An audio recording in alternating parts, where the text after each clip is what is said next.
Hi guys, thank you so much for watching my video again. I just hope that you are doing good from this year. The mental state test examination format.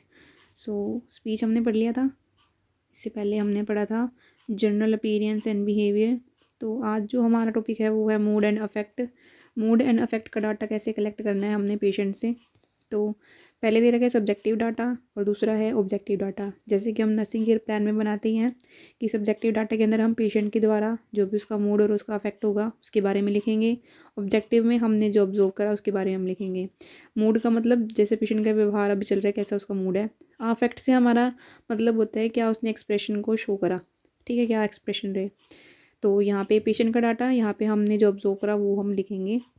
आगे दे रखा है predominant mood state. Predominant का मतलब है जो हमको बहुत अच्छी तरह से दिख रहा हो। वैसे तो प्रीडोमिनेंट का बेसिक मीनिंग होता है सबसे ज़्यादा दिखने वाला, ठीक है। तो उसका मूड की स्टेट फ़िलहाल कैसी है, इरिटेबल है, चिड़चिड़ा हो चुका है। लेबाइल का मतलब होता है मूड का स्थिर न रहना, अस्थिर मूड, ठीक है।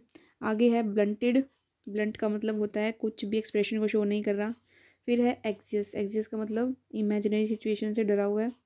फिर है फियरफुल। फियरफुल मतलब एग्जियस का मतलब इमेजिनरी सिचुएशन से डरना, फियरफुल का मतलब करंट सिचुएशन से डरना। पैनिक का मतलब होता है घबराया हुआ। एग्रेसिव का मतलब है गुस्से में है। चीयरफुल का मतलब खुश है, या फिर डिप्रेस्ड है मतलब बहुत समय से सैड है। तो आपको जैसा भी पेशेंट का मूड दिखाई दे रहा है आप उसके अकॉर्डिंग चूज़ कर सकते हो। आगे है appropriate. Relevance to situation, throat and congruent, inappropriate. आगे बता रखा है कि पेशेंट का व्यवहार जो है क्या वो एप्रोप्रिएट है या फिर इनएप्रोप्रिएट है। अब आप एप्रो और इनएप्रोप्रिएट से क्या समझते हैं।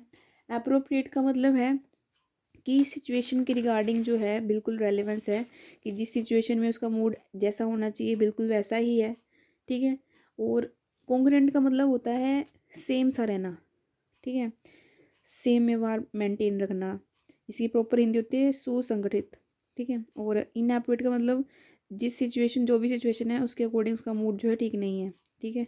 तो आपको लगता है कि व्यवहार ठीक है तो अप्रोप्रिएट पे टिक कीजिए, अदरवाइज इनएप्रोप्रिएट पर, ठीक है। तो ये पोर्शन था मूड एंड अफेक्ट का। आगे हम करेंगे थॉट।